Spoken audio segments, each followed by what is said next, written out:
welcome to the next edition of One to One in 20 with Thames Valley Chamber of Commerce Group. My name is Britton, I'm Chief Executive for the Chamber, and in this session we're talking connectivity with the lead for the South East and London region, Neil Aitken of BT Group. So we're talking about network resilience during the COVID-19 crisis, we're talking about the trend towards home working and the role that the digital economy will play in the recovery of the business community following COVID-19. Hi Neil, very good to see you again. Morning, Paul. Nice to join you. Good morning. So this is a one-to-one in 20. Thank you very much for joining us. And we've got a connectivity focus in this session, given your experience with BT. And it comes as no surprise to you to start with a question about how you and your colleagues at BT have coped with the massive pace of change as we've entered lockdown. Well, I mean, in some respects, we have been affected the same as everyone else. You can see that I'm working from home and have been since March. We've got 80,000 colleagues across the UK. Many of them are working from home as well. But importantly, we have tens of thousands of key workers who are out there building and maintaining the networks that we've all become increasingly reliant on. So particularly in the early days of the pandemic, there was understandably a big focus on making sure that this vital bit of national infrastructure stood up and did the job it needed to for the country. And I think that's a good place to start because really, you know, we've been absolutely delighted with how it has coped. Understandably, as I say, some concerns with, you know, millions of people maybe working from home for the first time.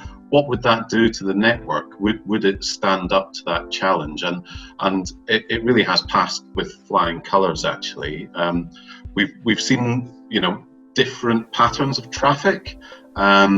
Traffic is up around 100% during the day, and that is people doing things like we're doing just now, video conferencing, lots of collaboration, more emails, things like that. But interestingly, the peak on the network is still, and this was the case pre-lockdown, is still between 8 and 9 p.m. So, you know, everyone needs to kind of relax at the end of the day, and whether that's watching Netflix or the kids doing online gaming or whatever the case might be, that is still where we're seeing the peak of traffic. So traffic is massively up.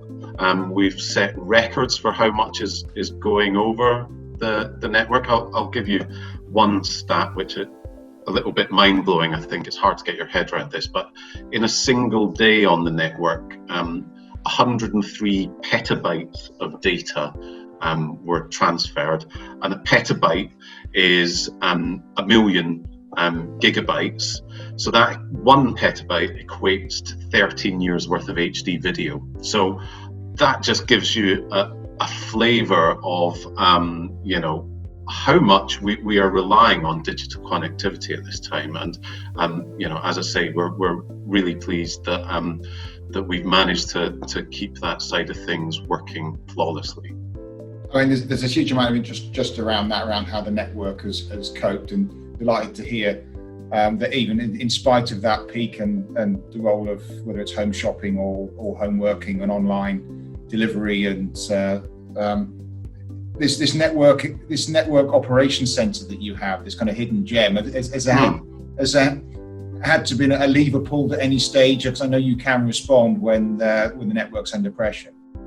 Well, so the Network Operations Centre is something that has been underpinning the networks both in the UK and globally for a long time. Traffic is monitored constantly 24/7 just to check for peaks. So things like things that can have a big impact on that will be something like you know, Fortnite or one of these online games. If they put out an update to their game, suddenly there can be a massive spike in the network. So these things have to be managed to make sure that, you know, the resilience of the network is baked in, and that 24/7 monitoring has obviously been ongoing. There are things that they can do to tweak capacity behind the scenes. So the network throughout has been operating well within the headroom of the capacity that's there, and that's in large part thanks to the colleagues that sit in that nerve centre and making sure that things work as they should. So there's a proactive element to this as well, in terms of understanding perhaps when there are going to be pinch points in terms of the demand and stresses placed upon the network. So all right, that's an insight I wasn't aware of. So thanks for sharing that. And Sorry. What's the main learning that you say in terms of yourself and colleagues from this, and how might that be used in terms of perhaps readying ourselves for what's next for the Thames Valley? And I ask that question with the context that I'm one of the few members of the Chamber team in the office today. We're going through an important piece of work to look at perhaps extended home working, and of course, as many of our members are, looking at how we provide that safe return. So I'm sure that's been built into any resilience planning that you've made, but we may be seeing for the Thames Valley more home working in perpetuity. Absolutely. I mean, I think it's been said before, and it's something I really agree with. In some respects, we've seen 2 years worth of change in 2 months. There are companies and organisations, private and public sector, that have gone from having, virtually no capability for home working to having, thousands of staff who are using platforms like Zoom, like Microsoft Teams. And I think there is a cultural element to this. Some people will have started working from home and thought to themselves, I can't believe I've been missing out on this, all this time. So I think some people will be changing the way that they work on an ongoing basis once we get past this pandemic. There is a flip side to that, of course. Some people may not have the setup they need to work from home. Their personal circumstances might mean that they're in a house share or a flat share. You can have multiple people sitting around the kitchen table. So it's not a binary change, I don't think. As the return to work begins to happen, the return to offices, I should say, it will be interesting to see how that pans out. And thinking about the Thames Valley and the role that you play in terms of having lots of people commuting into London and things. What will happen to London? What will happen to high streets in Reading and Oxford? There is undoubtedly going to be consequences that come from this that go far beyond people using video conferencing. Yeah, so with that in mind, we've spoken about this offline a few times about what needs to change to support that recovery. And I firmly believe I've discussed this on other one-to-ones that the commuter patterns is likely to change as over time as colleagues and members look at their place of work and whether they want to be going to London, and perhaps whether they want to be spending more time closer to home and close to the attractions. So skills. What about the skills that we need? And we also spoke about perhaps the other changes that as employers we need to take, responsible employers need to take in ensuring that perhaps people don't feel isolated. Yeah, I mean, on the skills piece, I mean, BT has been engaged in promoting digital skills for quite some time now. We've got a programme called Skills for Tomorrow that's aiming to reach 10 million people with digital skills training by 2025. A lot of those programmes up until March were being delivered face-to-face, not exclusively, but clearly we've had to change the way that we operate those, and it's a source of great pride, actually. I mean, the level of resources that are on there on our web portal, which is bt.com/skills for tomorrow, they go across things for people who might be digitally excluded, so perhaps older people that are now reliant on the internet in ways they haven't been before to stay in touch with family. But something that I think is really relevant for the Chamber and your members, we have an absolute wealth of resources for SMEs and businesses that give people the skills they need to perhaps promote their business using social media. Maybe it's something they haven't done before. Digital marketing, a whole range of things that harness the opportunities that are absolutely essential to keep business operating through this time, and can have benefits that will go beyond the pandemic. So, digital capability. I think something that's really interesting is businesses that have higher digital capability. We've seen them be more resilient through this pandemic, and in some respects, if we move away from the SME sector, I think the Thames Valley is quite well placed to be a real driver of economic recovery because of the high sectoral presence you've got for life sciences and tech companies. And for me, part of what needs to happen is companies like BT and others playing a key role in supporting the country in building up that digital capability to harness the opportunities that are there. I agree with that. I mean, we've always, you've heard me champion the Thames Valley many times, and there's still a rebalancing agenda, we know, politically about trying to drive economic growth across the UK. And members have heard me say before that the Chamber and the Thames Valley has a key role in ensuring that the benefits of wealth creation and job creation in Thames Valley can be spread across the UK, and perhaps connectivity can play a greater part in that as well. Just conversations really about the way that, let's just take the Chamber as an example. So you mentioned, reshaping how we work in terms of our events, for example. So we're taking Windsor Debates, which is traditionally delivered within the 3-metre thick walls of Windsor Castle, and we're bringing that online, and we're bringing that over a series of days. So for us, it is working, but as you say, you do need support, and you need the confidence to be able to do that. I mean, we're a business ourselves, and we've had to take on advice as to what are the best platforms in order to do that, to stay secure. But what's going to be most engaging, because it becomes a very different offer in terms of how you are connecting with people, quite literally, in terms of and building that trust that to draw out conversations that perhaps are easier face to face. So really want to celebrate and encourage the work that BT is doing around that, supporting us and supporting our members.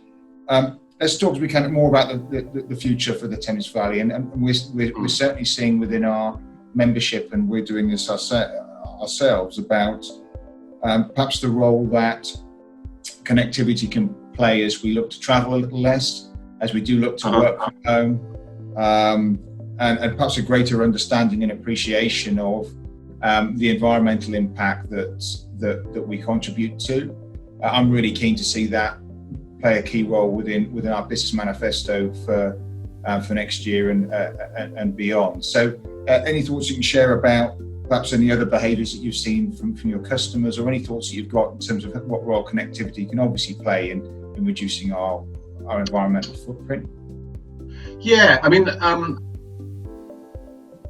I think some of this, the pandemic has accelerated the pace of change. I don't think anyone, if we think back to February or before, disputed the importance of digital connectivity as an enabler for the economy, but it's had a line drawn under it many times by the events that have happened since.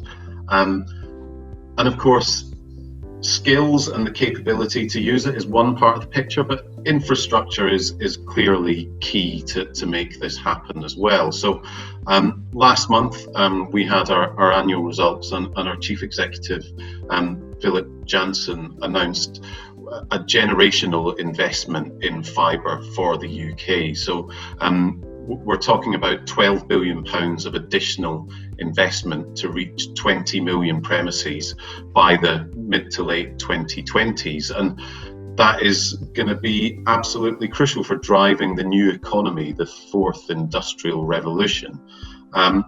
One interesting piece of research that we've done since the pandemic, and we've talked a lot about fibre, which is an enabler for the economy as a whole, but fibre in a sense is also an enabler for 5G, which will be a key part of fourth industrial revolution, be it for AI, robotics, lots of different things that the tech companies in the Thames Valley might interested in. And we did some research with SMEs, 1,000 SMEs, and we found that 60% of them are interested in the potential of 5G to drive productivity and innovation in their businesses in future. But for me, it feels like we're at the start of that journey.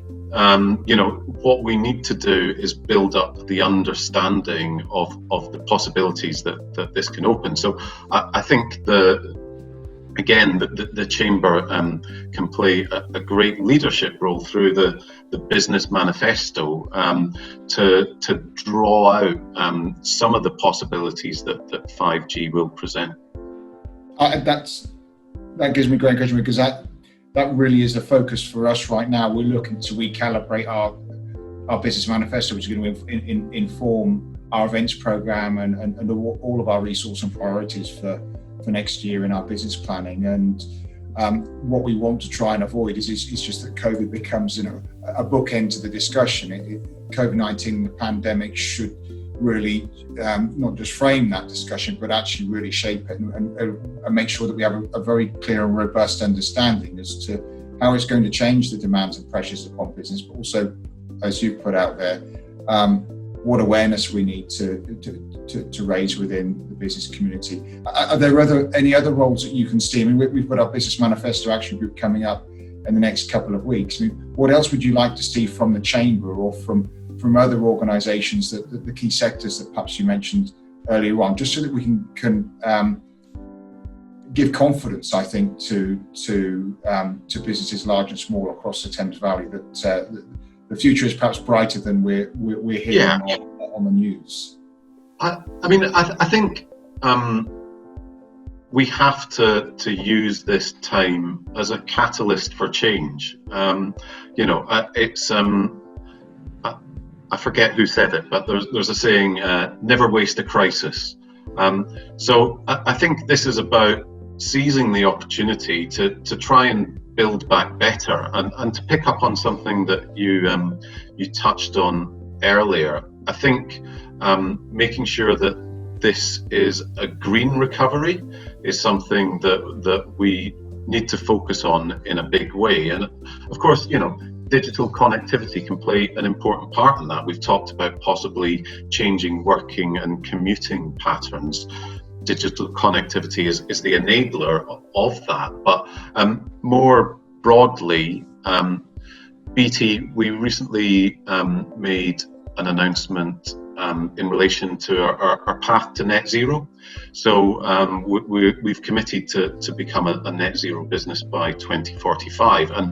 And we have just announced a green innovation platform working with a Silicon Valley company, the American Silicon Valley, I hasten to add, not the Thames Valley one, but a company called Plug and Play, that will offer a platform and an incubator for startups to develop technologies in relation to smart places, Internet of Things. So, as I say, these are things that would have happened anyway, but they would have taken longer. So let's seize the opportunity and really try and build back better. And with the Thames Valley hat on, harness the high productivity that is in the area for the benefit of the UK as a whole. I mean, it is going to be crucial with the macroeconomic environment as it is, that successful companies and places can build on that success for the benefit of everyone.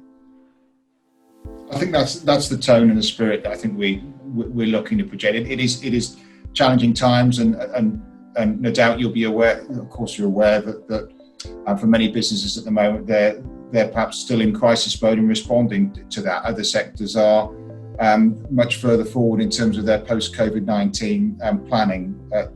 The role that I'm really keen and focused on for the Chamber to play is just that: is that.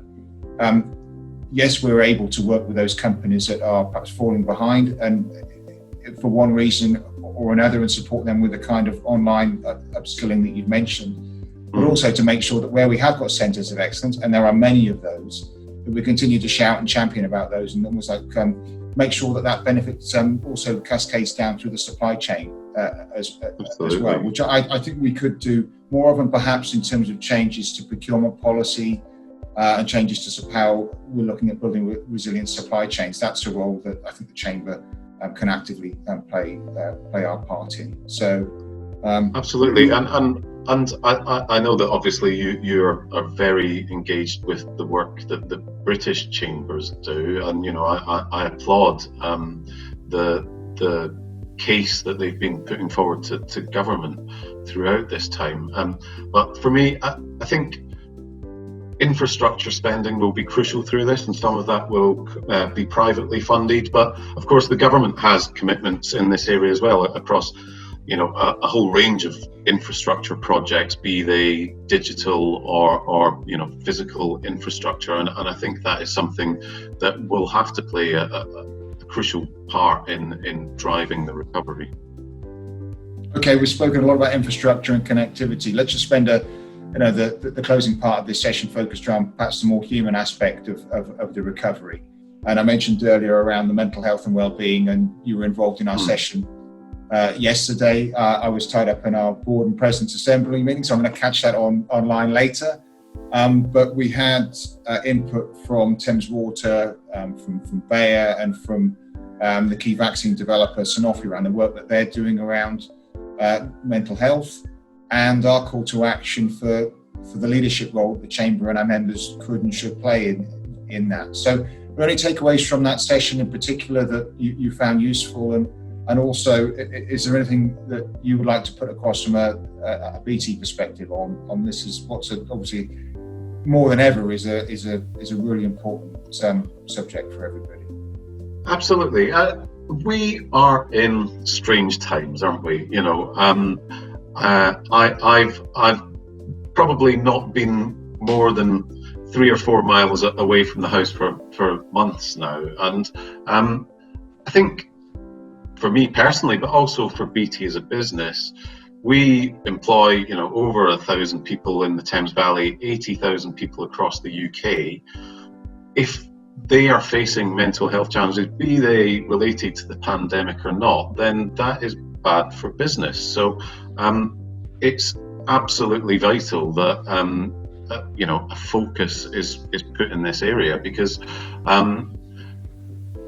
not just for people who are employed, but of course there are people who are furloughed.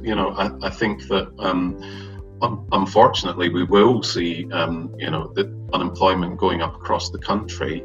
It's a challenge that if we don't engage with it properly and support people, then it's gonna, the human cost is obvious, but the business cost is huge as well. We're talking about lost productivity, and that's something that, particularly at the moment, no one can afford. So making mental health, a key factor in any considerations in terms of how employees are treated at the moment is just vital. And through the pandemic, BT has done loads to with our staff.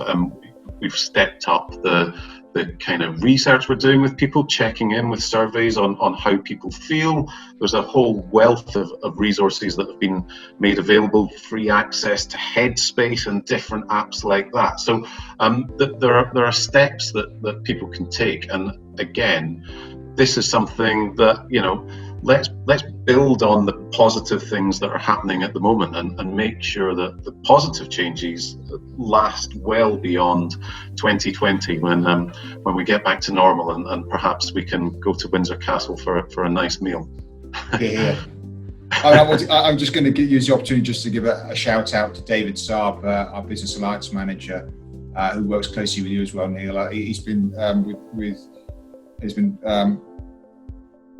passionate about the mental health agenda from the very first moment I met him, and a lot of this within an organisation. We employ 40 plus members of staff, but it often does come down to one key individual to spark these things. So I'm delighted with the progress that we've made in around that. So thank you for your contribution to the session. So look, Neil, we're coming to a close now, and I just wanted to say thank you for your support and for the work that BT is doing in terms of help to future-proof the Thames Valley. And I think we've taken away a good deal of positive energy from that session. I'm sure our members and viewers of this will feel the same way. So thank you very much for your support, Neil, and I look forward to seeing you perhaps in the flesh again very soon. Yes, a real pleasure to talk to you, Paul. And I'd just say to anyone who's watching that might have questions for BT, feel free to get in touch through the Chamber. I'd be very happy to hear from you. Very good. Thanks again, Neil. Stay safe. Thank you, Paul. Bye-bye.